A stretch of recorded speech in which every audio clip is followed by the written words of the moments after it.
Olá, estudantes de filosofia das primeiras séries do ensino médio da Escola Professora Carolina Sintra da Silveira. Nós vamos falar sobre ideias políticas. Então, nosso tema hoje é filosofia política e especificamente o Estado, as formas de governo e os três poderes. E o Estado que estamos a falar no momento é aquele termo que é escrito e assumido com a grafia inicial maiúscula. Isto é, nós estamos a falar no Estado com E maiúsculo, sempre usado com E maiúsculo. Quando nós usamos esse termo, nós estamos a falar em uma instituição que existe para representar os interesses do povo. Essa instituição passou a existir a partir da vontade geral, como afirma Rousseau. Passou a existir a partir da vontade do povo, de um contrato social ou de um pacto social, como afirma Hobbes. O filósofo espanhol Ortega y Gasset fala que o Estado não é mais do que uma máquina situada dentro da nação para servir ela. Essa ideia está em sintonia com o que estamos a falar. É uma instituição que existe para representar os interesses da sociedade. Além do Estado, existem as formas de esse Estado ser governado. Para Montesquieu, há apenas três formas, as formas de governo, que é a monarquia, o despotismo e a república. Então existe o Estado e três possíveis formas de ele ser governado. Mas Montesquieu afirma que essas três formas, elas têm que se apegar a um princípio fundamental que possibilita a governança do Estado. Por exemplo, quando nós estamos falando em uma monarquia,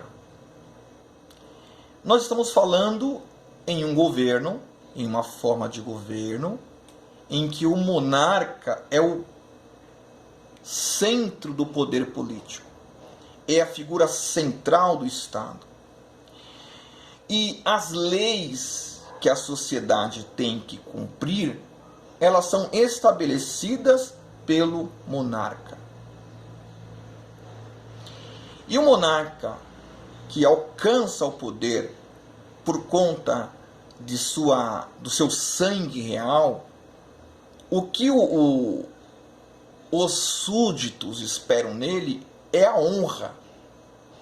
Então, se o monarca cria a lei, e as leis da monarquia, elas são insubstituíveis, elas são fixas, ele tem que cumpri-la.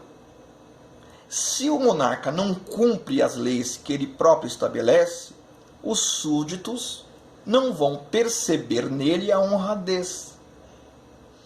Sabe-se que na antiguidade as pessoas, os súditos, iam à guerra em nome do rei. Inclusive a famosa expressão God save a Queen, Deus salve a rainha. Os súditos reverenciavam os seus monarcas. E para que esses monarcas fossem reverenciados, esses súditos tinham que ver nele essa honradez.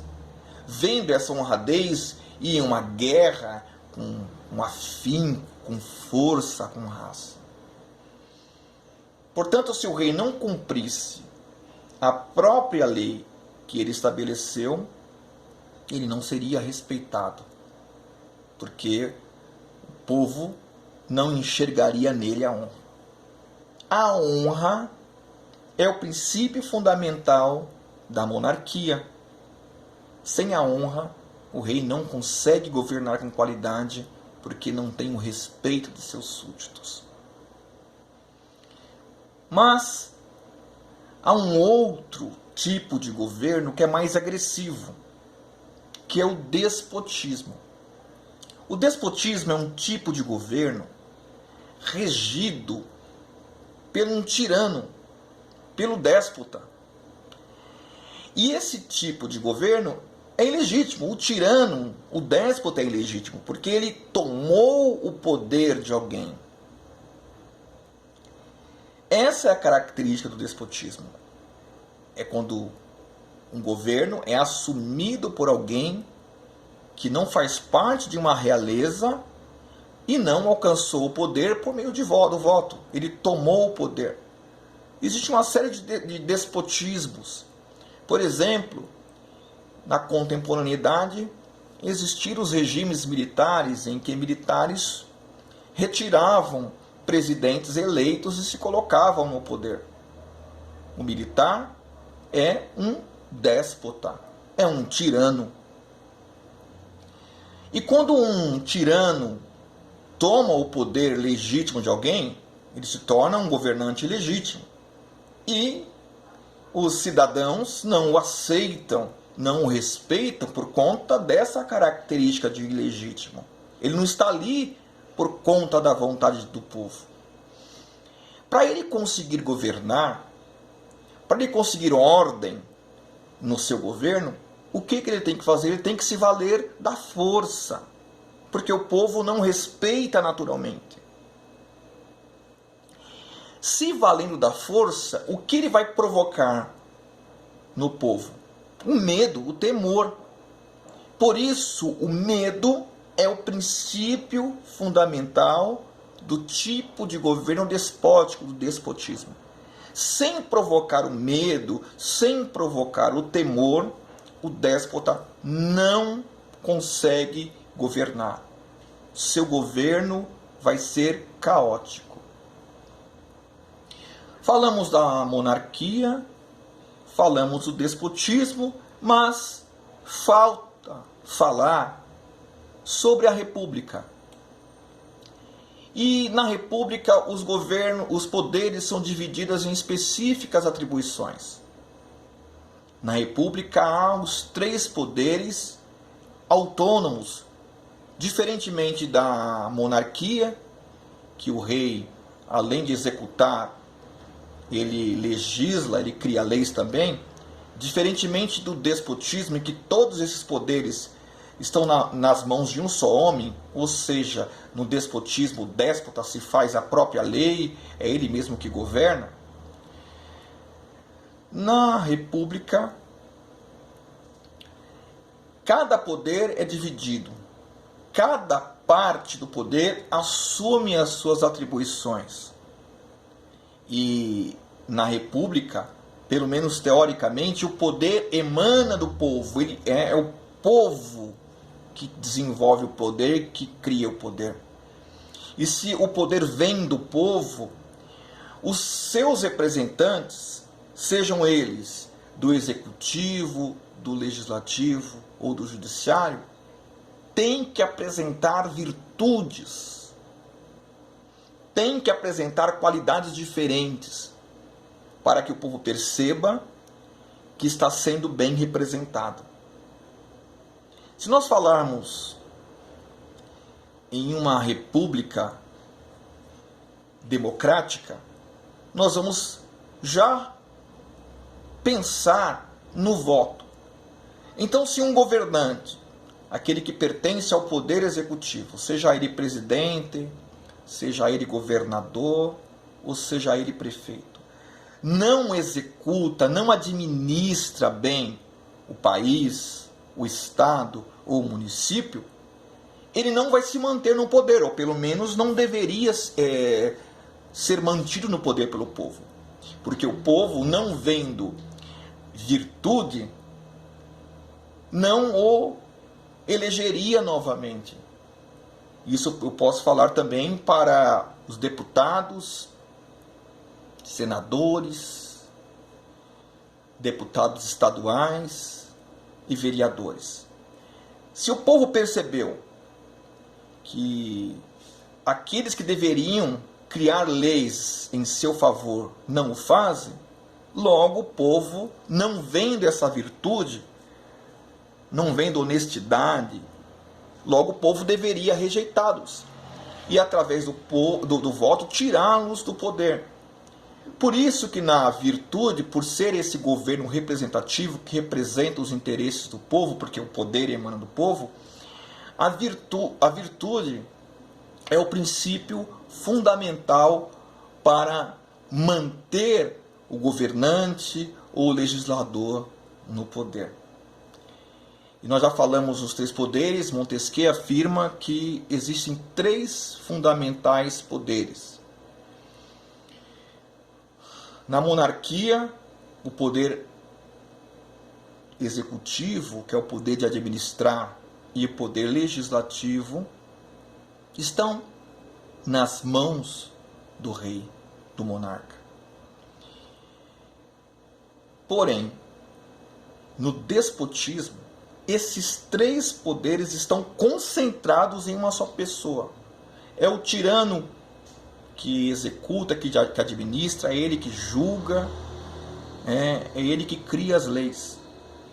Não há parâmetros para julgar o tirano, déspota, porque ele mesmo se faz a lei, ele é a vontade geral, ele se faz a vontade geral, ele não leva em consideração nenhuma instância do poder, porque todas estão concentrados nele. Isso acontece, por exemplo, na Coreia do Norte. Mas na República, os três poderes estão divididos. São atribuições diferentes, elas não estão concentradas em uma só figura, em uma só casa do poder. Por exemplo, quando falamos em poder executivo, nós estamos falando daquele poder que dá ao indivíduo que o assume a incumbência de administrar o espaço em que ele foi eleito. E o poder executivo, como os demais poderes, no Brasil, que é um país de dimensões continentais, ele está nas três instâncias da nação. O poder executivo, quando se refere a um país, se refere à presidência da República, e é o presidente que age na presidência. Quando é no Estado, o poder executivo, ou seja, o poder de administrar, a atribuição de administrar um espaço geográfico, uma sociedade, quando nós estamos falando no Estado, nós estamos falando na casa do governo do Estado e na figura do governador. E o poder executivo, quando se refere a uma cidade, a um município, nós estamos falando na casa do poder chamada prefeitura e na figura do prefeito. Da mesma maneira que o poder executivo está nas três instâncias de uma nação, de uma nação continental de dimensão continental que nem o Brasil, o poder legislativo também alcança essas três instâncias: federal, estadual e municipal. Na instância federal, quem age no poder legislativo são os deputados federais e os senadores. Na instância estadual, quem legisla, quem age no poder legislativo são os deputados estaduais. E na instância municipal, quem legisla, quem age no poder legislativo são os vereadores. E o poder judiciário também está nessas três instâncias. O Supremo Federal é o órgão máximo do poder judiciário, é ele que julga as ações dos dois outros poderes e dos cidadãos de forma geral. Ele julga no âmbito federal, julga o país e as ações que ocorrem no país. O Poder Judiciário é encontrado no Estado na sua forma de Tribunal de Justiça e é encontrado no município ou é representado no município pela Secretaria Municipal de Justiça. Então, em âmbito federal, o Poder Judiciário é representado principalmente pelo Supremo Tribunal Federal. Nos estados, o Poder Judiciário ele é representado pelos tribunais de justiça e nos municípios pela Secretaria Municipal de Justiça, e essa é submissa ao Supremo Tribunal Federal e ao Tribunal de Justiça. Estudem, é muito importante nós estudarmos sobre política, porque nós elegemos aqueles que entendemos representar os interesses fundamentais da sociedade ao qual estamos inseridos. E para eleger com qualidade, nós precisamos compreender quais são as atribuições devidas aos candidatos ao qual votamos. E se nós não sabemos isso, nós vamos votar de forma equivocada. Saúde e um grande abraço.